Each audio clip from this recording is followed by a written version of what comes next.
Hi everybody, मेरा नाम Lucy है। I want to tell you a story. लेकिन ये मेरे बारे में नहीं है, ये मेरी ग्रैंडमा के बारे में है। अब ऐसा चेहरा मत बनाओ। डू यू थिंक कि ग्रैंडमा की स्टोरीज इंटरेस्टिंग नहीं होती? तो आप बिल्कुल गलत हो, क्योंकि आपने इससे ज्यादा क्रेजी स्टोरी नहीं सुनी होगी। आप खुद ही देख लीजिए और साथ में इस चैनल को सब्सक्राइब भी कर लीजिए। मैं एक बड़े शहर में समंदर के पास अपने मॉम डैड के साथ रहती हूँ। मेरे पेरेंट्स कंजर्वेटिव है और उन्हें एक शांत लाइफस्टाइल पसंद है। बस शायद इसीलिए उन्होंने मुझे भी वैसे ही बड़ा किया। I was in my last year of high school और मैं एक अच्छी सी यूनिवर्सिटी में जाने के लिए प्रिपेयर कर रही थी। एक बार मेरे पापा ने कहा कि मेरी ग्रैंडमा घर आ रही है। वो एक छोटे से शहर में रहती थी और कुछ सालों में एक दो बार हमसे मिलने आती थी। मिसेस ब्राउन काफी सिंपल सी थी। उन्होंने मुझे पाई बेक करना सिखाया। She knitted me a sweater और मेरे पापा को टीवी देखने पर डांटती भी थी। So finally she came again. लेकिन जब मैंने दरवाजा खोला, I just didn't recognize her. मेरे सामने एक बिल्कुल ही फैंसी सी लेडी खड़ी थी। लूसी, तुम कितनी बड़ी हो गई हो, उन्होंने खुशी से कहा। I couldn't believe my eyes. Mom and dad तो बेहद सरप्राइज थे। वो ग्रैंडमा के कलरफुल हेयर स्टाइल, बड़े से इयररिंग्स और कूल जैकेट को देखते ही रह गए। लेकिन मिसेस ब्राउन को शायद उससे कोई फर्क नहीं पड़ा।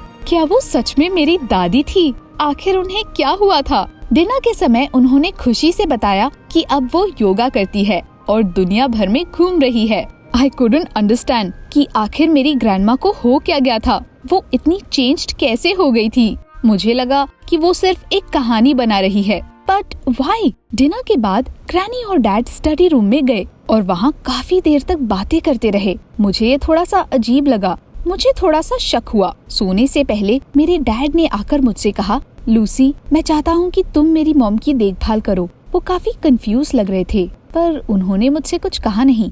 मुझे तब भी पता नहीं चला कि क्या हो रहा है, बट आई प्रॉमिस्ड कि मैं उनके साथ रहूंगी। अगले दिन जब मैं स्कूल से वापस आई, मैंने देखा कि मेरी ग्रैंडमा वॉक पर जा रही थी। उन्होंने कहा कि वो अपने टिकटॉक के लिए वीडियो शूट करने जा रही है। व्हाट? मेरी दादी के पास खुद का टिकटॉक है? तभी मुझे याद आया कि पापा ने दादी की देखभाल करने के लिए कहा था, इसलिए मैं भी उनके साथ चली गई। हम एक फैशन बुटीक में गए। मेरी ग्रैंडमा लेटेस्ट कलेक्शन के कुछ पीसेस ट्राई कर रही थी। मैं उन्हें देखकर ये याद कर रही थी कि किस तरह कुछ सालों पहले वो मेरे लिए स्वेटर बुना करती थी और मेरे माइली साइरस जैसे लुक से नाराज हो जाती थी। थोड़ी शॉपिंग के बाद हम एक ट्रेंडी कैफे में चॉकलेट मफिन एंजॉय कर रहे थे। मैं मेरी ग्रैंडमा से उनका सीक्रेट पता करने की कोशिश कर रही थी, लेकिन उन्होंने मेरे सारे सवालों को टाल दिया। मुझे तो लग रहा था कि मिसेस ब्राउन का दिमाग खराब होता जा रहा है। तभी मेरे डैड ने मुझे कॉल किया और मैं उसे आंसर करने के लिए थोड़ा साइड में चली गई। माँ कैसी है? डैड ने पूछा। सब ठीक है, हम अभी वॉक पर ही है और मैं उनका अच्छे से ख्याल रख रही हूँ, मैंने शांति से उन्हें बताया। लेकिन जैसे ही हमारी बात खत्म हुई, मैंने देखा कि ग्रैनी वहाँ पर नहीं थी। मैं उन्हें ढूंढने के लिए भागी। मैंने आसपास हर जगह उन्हें ढूंढा, लेकिन मिसेस ब्राउन न जाने कहाँ चली गई थी। तभी मैंने स्केट पार्क के पास कुछ लोगों की भीड़ देखी। मुझे थोड़ा शक हुआ और मैं भी वहाँ चली गई। और मैं बिल्कुल सही थी। ये सारे सरप्राइज लोग एक बूढ़ी औरत को देख रहे थे जो स्केट करना सीख रही थी। मैं समझ चुकी थी कि मेरी ग्रैंडमा पूरी तरह से पागल हो चुकी है। But What should I do? Call an ambulance? एक पॉइंट पर स्केट से उनका बैलेंस बिगड़ गया और वो नीचे गिर गई। मैं उनकी मदद के लिए भागी। ग्रैंडमा, क्या आप ठीक हो? मैंने घबराकर उनसे पूछा। सब कुछ एकदम सुपर डुपर है लूसी, इसमें बहुत मजा आ रहा है, उन्होंने जवाब दिया। कम ऑन, अब हमें दूसरी जगह जाना चाहिए। मैं तो इन लड़कों की वजह से यहाँ आई थी और वो मुझे कहीं और ले जाने लगी। लेकिन आखिर हम कहाँ जा रहे थे? मैं तो जल्द से जल्द अपनी ग्रैंडमदर को घर ले जाना चाहती थी। चलते चलते अंधेरा हो चुका था। फाइनली हम एक ट्रेंडी नाइट क्लब के बाहर खड़े थे। हम पहुंच चुके हैं, क्या तुम इसके लिए रेडी हो? मिसेस ब्राउन ने चीयरफुली पूछा। उन्होंने मेरा हाथ पकड़ा और अंदर ले गई। मैं पहले कभी नाइट क्लब नहीं गई थी और मुझे लगता था कि ये सब समय की बर्बादी है, इसलिए मैंने कॉर्नर का एक सोफा पकड़ा और सरप्राइज्ड होकर अपनी ग्रैंडमा को जवान पार्टी गोअर्स के साथ नाचते हुए देखा। ऐसा लग रहा था जैसे ग्रैनी इसमें बेहद प्रो है और सभी उनकी कंपनी एंजॉय कर रहे हैं। मेरी ग्रैंडमा की लाइफ में आए इन चेंजेस को मैं अभी भी समझ नहीं पा रही थी। थोड़ी देर बाद मैं काफी रिलैक्स्ड हो गई and I was starting to like it here. मैं सोचने लगी कि बस स्टडीज में बिजी होने के बजाय मैं पार्टीज में कभी क्यों नहीं गई। और तभी मुझे अपने होमवर्क के बारे में याद आया, कल तो उसकी डेडलाइन थी। ओके, अब इसे रोकने का समय आ चुका था। मैं अपनी ग्रैनी के पास गई और उनसे कहा कि हमें घर जाना चाहिए, मुझे होमवर्क करना था और मेरे पेरेंट्स भी चिंता कर रहे होंगे। दादी माँ का चेहरा उतर गया और उन्होंने अपने नए फ्रेंड्स को कहा कि वो थोड़ी ही देर में अपनी ग्रैंड डॉटर को घर छोड़ के आएंगी। रास्ते में मिसेस ब्राउन ने बड़ी आसानी से एक कार का अलार्म बंद कर दिया, दरवाजा खोला और अंदर बैठ गई। मुझे नहीं पता था कि मेरी ग्रैंडमा के पास एक कार भी है, इसलिए मैं थोड़ा सा डर गई। लेकिन उन्होंने कहा कि क्लब में उनका एक दोस्त बन गया था जिसने उन्हें थोड़ी देर के लिए कार दी है। Get in babe, Mrs Brown ने चीयरफुली कहा। मैं उनके बगल में बैठी और हम घर की ओर चल पड़े। मैं जिस दादी माँ को जानती थी वो उससे बिल्कुल अलग थी। ऐसी बात नहीं थी कि मुझे ये नई ग्रैंड माँ पसंद नहीं थी, लेकिन वो पुरानी ग्रैनी से काफी गॉर्जियस वुमन बन गई थी। रास्ते में मेरे डैड ने मुझे कॉल किया और पूछा कि सब ठीक तो है ना। मैंने उन्हें कहा कि सब कुछ ठीक है और हम घर पर ही आ रहे हैं। लेकिन जैसे ही मैंने फोन रखा, मुझे हमारे पीछे पुलिस के सायरन सुनाई दिए। ग्रैंडमा ने रियर व्यू मिरर में देखा और कहा, hold on tight. Oh no, ये क्या हो रहा है? ग्रैंडमा ने एक्सेलरेटर दबाया और हम पुलिस से दूर भागने लगे। पुलिस हमें चेस कर रही थी। मेरी तो कुछ समझ में नहीं आ रहा था। और तब मेरी ग्रैंडमा ने कन्फेस किया कि उन्होंने क्लब में एक मोटे लड़के से गाड़ी की चाबियां चुरा ली थी। What? No no no no no, मैं बहुत शॉक थी। मेरी प्यारी ग्रैनी ने किसी की कार चुराई थी और हम पुलिस से भाग रहे थे। अब तो मुझे पूरा यकीन हो गया था कि मेरी ग्रैनी सच में पागल हो चुकी है। हम पूरे शहर में घूमते रहे और मेरी ग्रैंडमा ये सब काफी एंजॉय कर रही थी। लेकिन आखिरकार हम पकड़े गए और पुलिस ने हमें रोक ही लिया। ये एक असली डिटेंशन था। हमें क्रिमिनल्स के जैसे अरेस्ट किया गया। I was really scared. अब क्या होगा? मैं अपनी ग्रैंडमा की हरकतों को पुलिस को कैसे समझाऊं? मैंने उनसे कहा कि मुझे अपने पेरेंट्स को कॉल करना है, पर तभी अचानक मिसेस ब्राउन अपने सीने पर हाथ रखकर दर्द से चिल्ला उठी। क्या हो रहा है मैडम? एक पुलिसमैन ने पूछा। मेरी ग्रैंडमा का चेहरा लाल हो चुका था और वो जमीन पर गिर गई थी।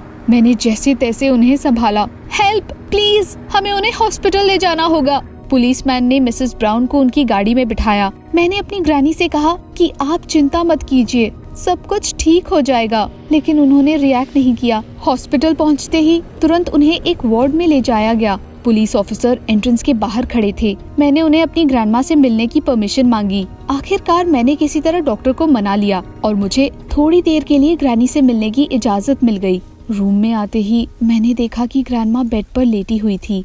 उनकी हालत खराब लग रही थी। लेकिन जैसे ही दरवाजा बंद हुआ, उन्होंने अपनी आंखें खोली और हंसकर कहा, वेल, देखा मैंने इन सबको कैसे बुद्धू बनाया। मुझे यकीन नहीं हो रहा था कि ये मेरी ग्रैंडमदर है। उन्होंने अरेस्ट से बचने के लिए ये सारा नाटक किया था। ऐसा नाटक तो सिर्फ कोई कूल टीनेजर ही कर सकता है। इससे पहले कि उन्हें सच्चाई पता चले, हमें यहाँ से निकलना होगा।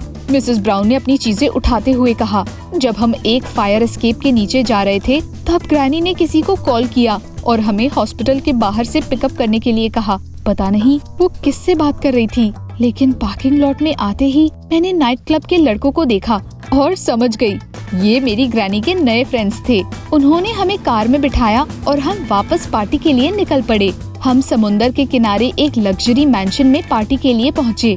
वहाँ काफी गुड लुकिंग गाइज थे और मैंने कुछ सेलिब्रिटीज को भी वहाँ देखा। ग्रैंडमा तुरंत डांस फ्लोर की ओर भागी, जैसे कुछ हुआ ही नहीं था। अब तो मैंने सरप्राइज्ड होना छोड़ ही दिया। मैं समझ चुकी थी कि आज मेरा होमवर्क फिनिश नहीं होने वाला और मैं मिसेस ब्राउन को अकेला भी नहीं छोड़ सकती थी। इसलिए मैंने अपनी एड्रेनालिन से भरी हुई ग्रैंडमा के साथ रिलैक्स होकर हैंग आउट करने का फैसला किया। हम पूरी रात नाचे। सुबह होने पर धीरे धीरे भीड़ कम होने लगी। हम उगते हुए सूरज को देखने बीच पर चले गए। It was so beautiful. Grandma ने पानी से ऊपर आते सूरज की ओर देखकर कहा, मैं तुम्हें कुछ बताना चाहती हूँ।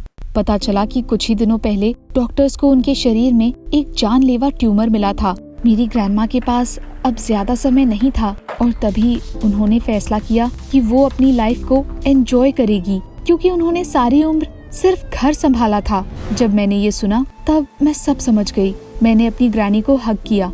She wasn't crazy. On the contrary, Mrs brown दुनिया की सबसे होशियार औरत थी। हम कुछ देर और बीच पर बैठे और फिर घर के लिए निकल पड़े। मेरे पेरेंट्स लिविंग रूम में हमारा वेट कर रहे थे। वो हमें देखकर गुस्सा हो रहे थे, लेकिन for the first time in my life मैं उनकी बात नहीं मान पा रही थी। भले ही डैड को ग्रैनी का सीक्रेट पता था, फिर भी वो उन्हें समझ नहीं पा रहे थे। इसलिए मैंने कॉन्फिडेंटली आगे आकर उनसे कहा कि आप बूढ़े लोगों के जैसे बिहेव कर रहे हो और मैं और ग्रैनी बस थोड़े मजे कर रहे थे। अगले दिन वो वापस चली गई। I was very sad. मुझे पता था कि शायद मैं उनसे दोबारा नहीं मिल पाऊंगी, लेकिन मुझे ये भी पता था कि वो अपनी आगे की जिंदगी खुशी से बिताएगी। उन्होंने मुझे भी लाइफ को एंजॉय करना सिखाया। मैंने अपने आप को रोकना छोड़ दिया। मैंने स्केटबोर्डिंग भी शुरू की और नए दोस्त बनाने लगी। इस बात को 6 महीने हो गए थे। एक दिन अचानक मेरी दादी ने स्काइप पर कॉल किया। मेरे मॉम, डैड और मैं एक बुरी खबर का इंतजार कर रहे थे, लेकिन ग्रैंडमा ने कहा कि अब डरने की कोई बात नहीं है। वो एक थेरेपी ले रही थी जिससे उनकी बीमारी कम हो चुकी थी। मैं बहुत खुश थी। अब तो ग्रैनी और भी एक्सट्रीम एक्सपीरियंस करना चाहती थी। मैं स्काई डाइव और डाइविंग करने जा रही हूँ। लूसी, क्या तुम मेरे साथ चलोगी? उन्होंने पूछा। मैंने तुरंत हाँ कर दी। आफ्टर ऑल, ऐसी ग्रैंडमदर के साथ लाइफ सच में एक रियल एडवेंचर बन जाती है। आपके हिसाब से जिंदगी को कैसे जिया जाना चाहिए?